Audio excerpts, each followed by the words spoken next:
Hello friends, a lovely morning to all of you. My name is Anamika and I welcome you all on your channel Anna for English, a platform where we prepare to perform. दोस्तों, आज के इस video में हम लोग discuss करेंगे short story. नाम से ही लगता है शॉर्ट होगी। जी हाँ, शॉर्ट स्टोरी इतनी शॉर्ट होती है कि आप लगभग इसे 1 और 2 आवर्स में कंप्लीटली पढ़ लेते हैं।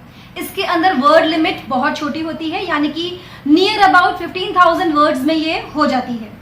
इसके अलावा इसके अंदर कैरेक्टर्स भी बहुत कम होते हैं। Lack of dialogues is always there, क्योंकि शॉर्ट स्टोरी जो है इसके अंदर प्लॉट और थीम का सबसे इंपॉर्टेंट रोल होता है। चलिए डिस्कस करते हैं शॉर्ट स्टोरी को डिटेल में। लिटरेचर के 2 डिवीजन किए थे, प्रोज और एक डिवीजन किया था हमने पोएट्री। प्रोज को फिर से हमने डिवाइड किया था फिक्शन में और नॉन फिक्शन में। तो फिक्शन वाले पोर्शन से हमने लिया है शॉर्ट स्टोरी। ठीक है, अब शॉर्ट स्टोरी है क्या चीज देखिए। A piece of fiction, yes it is a piece of fiction usually written in prose. ये प्रोज क्या चीज है? जब भी आप किसी भी बात को, किसी भी चीज को बहुत ही प्लेन ऑर्डिनरी वर्ड्स में लिख देते हैं विदाउट एनी मीटर, आप उसे कह देते हैं prose. With a flexible narrative format. ये फ्लेक्सिबल नैरेटिव फॉर्मेट का मतलब क्या हुआ कि जब भी आप इसे लिखेंगे तो इसके अंदर बहुत ज्यादा रेस्ट्रिक्शंस ऑफ राइटिंग नहीं आएंगे। You can write it in very simple ordinary language. पहली चीज तो यहां पर आपको कुछ चीजें जो याद रखनी है वो क्या है? It is a piece of fiction, पहली बात। रिटन इन प्रोज, प्रोज में लिखा जाता है। नैरेटिव फॉर्मेट होता है। कभी कभी पूछ लिया जाता है क्वेश्चन पेपर में कि जो शॉर्ट स्टोरी है उसका फॉर्मेट कैसा है, फिर आपको ऑप्शंस दिए जाएंगे तो वहां पे आपको क्लिक क्या करना है, चूज क्या करना है, नैरेटिव फॉर्मेट। किसका पीस है? फिक्शन का है। लिखा कैसे जाता है? प्रोज में। अबाउट 15,000 वर्ड्स इसमें होते हैं। क्योंकि इसके अंदर वर्ड्स बहुत कम है, इस वजह से इसके अंदर इवेंट्स भी बहुत कम होंगी। क्योंकि इवेंट्स कम है इस वजह से इसके अंदर कैरेक्टर्स भी कम है। अप टू 5 to 6 कैरेक्टर्स इसके अंदर रखे जाते हैं। अब जब कैरेक्टर्स कम है तो बेसिक सी बात है, डायलॉग्स भी बहुत कम होंगे, राइट? और क्योंकि डायलॉग्स भी बहुत कम है तो इसकी लेंथ बहुत छोटी हो गई है और इस वजह से आप इसे ऑलमोस्ट 2 घंटे में पूरा कर सकते हैं। 2 घंटे में पूरा क्यों कर सकते हैं? क्योंकि very clearly it is mentioned कि इसका लिमिटेड टाइम फ्रेम होता है, बहुत ज्यादा टाइम में ये नहीं बनता है। इसके अलावा हम समझें तो इसके अंदर आपको एक यूनिफाइड इंप्रेशन मिलेगा। किस किस चीज का? टेम्पर का, टोन का, कलर का, इवेंट्स का, प्लेसेस का। या अगर हम सिंपलेस्ट लैंग्वेज में समझे, you will find unity of time, unity of place, unity of manner, atmosphere का इसमें आपको यूनिटी मिलेगी, राइट? यानी कि अगर एक टोन चल रही है तो उसी टोन में पूरी की पूरी शॉर्ट स्टोरी हो जाएगी। एक पर्टिकुलर टाइम फ्रेम की रहेगी। टाइम के वेरिएशंस बहुत ज्यादा नहीं होंगे, लाइक तुरंत हिस्ट्री में चले गए, फिर कहीं फ्यूचर में चले गए, अभी प्रेजेंट में आ गए, तो एक ही टाइम फ्रेम के अंदर ये चलेगा। Same is the case with places. तो यूनिटी ऑफ प्लेस भी इसमें रहेगी, बार बार जगह नहीं बदलेंगे। ठीक है, बहुत फ्रीक्वेंटली यहाँ पर चीजें चेंज नहीं होती है। There is always a unity. इसके अलावा हम देखें तो जो इसका प्लॉट होता है दैट इज नॉट कॉम्प्लेक्स, यानी कि सिंपल प्लॉट है। कॉम्प्लेक्स प्लॉट कहां आपको मिलता है? कॉम्प्लेक्स प्लॉट मिलता है आपको नॉवेल्स में। नॉवेल्स कितने बड़े होते हैं, कितने उनकी थिकनेस, बुक की थिकनेस कितनी सारी होती है, पढ़ने में टाइम बहुत लगेगा, वर्ड्स बहुत ज्यादा होते हैं उसके अंदर, डायलॉग्स बहुत ज्यादा होते हैं क्योंकि कैरेक्टर्स बहुत ज्यादा है। एक नॉवल के अंदर आप देखो तो 3, 4, 5 इवेंट्स भी चल सकती है। ठीक है, तो इसलिए वो कैसा हो गया? कॉम्प्लेक्स। शॉर्ट स्टोरी कैसी है? सिंपलेस्ट फॉर्म है। ठीक है, इसीलिए कैसा हो गया? सिंपल है। ये बिल्कुल भी कॉम्प्लेक्स प्लॉट में नहीं आता। अनदर थिंग इज इसके अंदर ब्रेविटी होती है, प्रिसीजन होता है, यानी कि बहुत ब्रीफ तरीके से लिखा जाता है, बहुत ही प्रिसाइज्ड है। बहुत सारी बातों को अलग अलग स्टाइल से न लिख के बहुत सिंपल ऑर्डिनरी लिमिटेड वर्ड्स के थ्रू समझा देते हैं। बाकी देखा जाए कॉन्ट्रास्ट, नॉवेल्स के अंदर बहुत ज्यादा चीजें मिलती है। यहां पर देखते हैं आप, यूनिटी भी है, प्रिसीजन भी है और ब्रेविटी भी है, तो दोनों चीजें यहां पर आपको मैच हो गई। अगर आप और एक चीज देखो तो शॉर्ट स्टोरीज जो होती है ये फोकस करती है creation of mood rather than plot, यानी कि प्लॉट पर इसका सारा फोकस नहीं होता। इसका बेसिक फोकस किस पे होता है? ये कंसंट्रेट करती है या फोकस करती है on creating the mood, right. चलिए अब आगे देखते हैं इसके अंदर प्लॉट कैसे बनता है और इसके बेसिक कैरेक्टरिस्टिक्स कौन कौन से हैं। इसके प्लॉट में 4 मेन चीजें आती है। देयर आर 4 मेन पॉइंट्स और 4 मेन इवेंट्स जो शॉर्ट स्टोरी में आते हैं। सबसे पहले हम कहें तो इंट्रोडक्शन और एक्सपोजिशन। इस वाले पार्ट में क्या होगा, इंट्रोडक्शन दिया जाएगा, है ना, कैरेक्टर्स का एक्सपोज किया जाएगा। एक्सपोजिशन और इंट्रोडक्शन दोनों सेम चीजें हैं। हम क्या कर रहे हैं, कैरेक्टर्स का, पूरी स्टोरी लाइन का, पूरे प्लॉट सेटिंग को हम इंट्रोड्यूस कर रहे हैं। यहां से आपका कोई भी शॉर्ट स्टोरी डेवलप होने लगता है, स्टार्ट हो रहा है यहां से। नेक्स्ट आता है राइजिंग एक्शन। यहां पे क्या होगा, कॉन्फ्लिक्ट डेवलप करने लगेंगे, कैरेक्टर्स बिल्डअप होने लगेंगे। तो इस वाले में क्या डेवलप होगा, कॉन्फ्लिक्ट बनने लगेगा और कैरेक्टर्स बनने लगेंगे, ठीक है। Another thing that is climax. ये तो बहुत ही कॉमन वर्ड है, कोई भी मूवी आप देखते हो क्या बोलते हो, अरे रुको रुको रुको अभी तो क्लाइमैक्स शुरू हुआ है, अरे तो क्लाइमैक्स चल रहा है। तो what is climax? Climax basically किसी भी एक्शन का हाईएस्ट पॉइंट होता है ना। जैसे कि अगर आप इंडिया पाकिस्तान का मैच देख रहे हो, क्रिकेट मैच, तो आप बैठे बैठे अपने चेयर के, सोफा के एकदम एज पे आके बैठ जाते हो कि अब ये लास्ट ओवर है, लास्ट बॉल है, क्या होने वाला है, right. This is actually climax.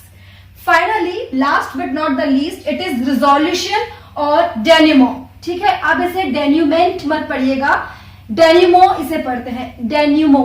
ये क्या होता है, ये एक तरह का सॉल्यूशन है जो पूरी स्टोरी के अंदर, पूरी शॉर्ट स्टोरी के अंदर एकदम फैले हुए लूज कैरेक्टर्स थे, कुछ स्टोरी लाइन कहां जा रही थी, कोई चीज कहां जा रही थी, उन सब चीजों को ये क्या करता है, बांधने की कोशिश करता है और फाइनली एक रिजल्ट, सॉल्यूशन या रिजोल्यूशन देने की कोशिश करता है। That is it resolves the story and ties up all the loose ends, है ना। आपने बहुत बारी मूवीज में देखा होगा, बहुत फाइटिंग हो गई है, ये अलग हो गया, वो अलग हो गया, ये बिखर गया एंड ऑल, बट एंड में क्या होता है, सारा का सारा गुडी गुडी एंड, ठीक है। जो अलग हो गए थे वो मिल जाते हैं, किसी का घर बन जाता है, नौकरी बन जाती है, ईच एंड एवरीथिंग, समथिंग जो अच्छी अच्छी चीजें हो जाती है, या फिर सारे लूज एंड्स टाई अप हो जाते हैं, उसी को हम बोल देते हैं रिजोल्यूशन या फिर डेन्यूमो।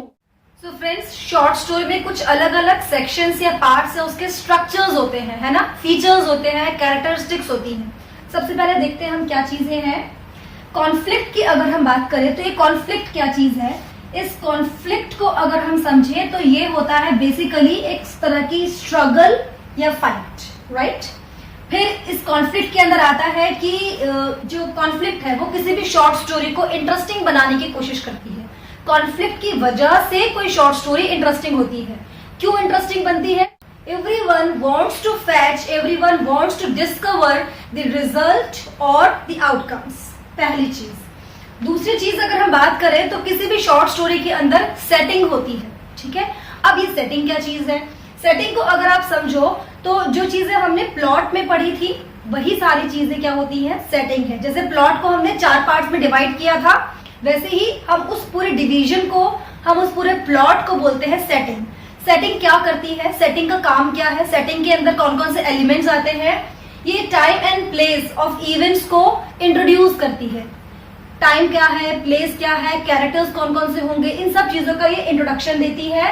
और ये बेसिकली देखा जाए तो किसी भी शॉर्ट स्टोरी में एक मेजर पार्ट का रोल प्ले करेगी। It is a very major part in any short story, क्योंकि सारी की सारी चीजें प्लॉट के इर्द गिर्द, प्लॉट के ऑल अराउंड ही मूव करती है। इसीलिए setting of a short story is very important, और we can say setting of a plot is very important, right. Next हम पढ़ते हैं स्ट्रक्चर। कैसा स्ट्रक्चर होता है शॉर्ट स्टोरीज का? देखिए, कन्वेंशनल शॉर्ट स्टोरीज में तो हम क्या फॉलो करते हैं कि भाई इंट्रोडक्शन होगा, कुछ स्पेसिफिक स्ट्रक्चर होंगे, वही जो सारी चीजें हमने किसमें पढ़ी थी, प्लॉट में पढ़ी थी। फिर वो कैसे इंट्रोड्यूस करती हैं सारी चीजों को, उसके कन्वेंशनल स्ट्रक्चर को कैसे फॉलो करती हैं। इंट्रोडक्शन आ जाता है, धीरे धीरे जब कैरेक्टर्स आपस में डायलॉग इंटरचेंज करते हैं, एक्सचेंज करते हैं, तो वहां पर एक्शन बिल्डअप होने लगता है। फिर क्लाइमैक्स भी आ जाता है, फिर जो एक्शन बिल्डअप हुआ था वहां पे फॉल ऑफ एक्शंस आने लगता है, एंड फाइनली रिजल्ट या रिजोल्यूशन या जिसे हम कहते हैं डेन्यूमो, वो क्रिएट होता है, और पूरी की पूरी शॉर्ट स्टोरी वापस एक पूरे कंप्राइज, प्रिसाइज्ड, ब्रीफ फॉर्म में आ जाती है। Elements of a short story. वैसे तो एलिमेंट्स होते हैं लगभग 10 to 15 एलिमेंट्स, बट यहाँ पर मैंने मेंशन किए हैं 5 की एलिमेंट्स जो कि बहुत ही ज्यादा इंपॉर्टेंट है। ठीक है, सबसे पहले आता है कैरेक्टर। कैरेक्टर यानी कि शॉर्ट स्टोरी में जो कैरेक्टर आपके हैं उनकी पर्सनालिटी के बारे में बताता है। क्या वो पॉजिटिव पर्सनालिटी है या वो नेगेटिव है, न्यूट्रल है, उसका स्टोरी के अंदर कैसा रोल है, उस चीज को हम बताते हैं कैरेक्टर के थ्रू। Then it is setting. Setting क्या करती है? आपकी शॉर्ट स्टोरी का बैकग्राउंड शो करती है, राइट? बैकग्राउंड का मतलब इन टर्म्स ऑफ टाइम, कि किस टाइम फ्रेम पे ये स्टोरी है, किस प्लेस के बारे में ये स्टोरी है ना? हम कह सकते हैं इजी लैंग्वेज में कि किसी भी शॉर्ट स्टोरी का बेस हमें बताती है। फिर आता है plot, which is very very very important. Plot होता है फ्लो ऑफ शॉर्ट स्टोरी। ठीक है, देखिए फ्लो ऑफ शॉर्ट स्टोरी, आपकी शॉर्ट स्टोरी कहां से डेवलप हुई है, कहां से अपराइज करके क्लाइमेक्स पे आ गई है, फिर कैसे डाउनफॉल आया है और फाइनली कैसे उसमें रिजल्ट आ गया। This is all about plot. उसके बाद में आता है कॉन्फ्लिक्ट। ये कॉन्फ्लिक्ट क्या है? आपकी शॉर्ट स्टोरी के अंदर जितने भी कैरेक्टर्स हैं, उन कैरेक्टर्स के अंदर जो आपस में स्ट्रगल चलता है ना? कोई कैरेक्टर पॉजिटिव है, कोई कैरेक्टर नेगेटिव है, तो वो जो स्ट्रगल चलता है उसको हम बोल देते हैं कॉन्फ्लिक्ट। और ये जो कॉन्फ्लिक्ट है, यही रीडर्स के माइंड में एक्साइटमेंट डेवलप करता है कि वो शॉर्ट स्टोरी को पढ़े, एंड तक जाकर के पढ़े। और last but not the least यहाँ पर आती है थीम। ये थीम क्या चीज है?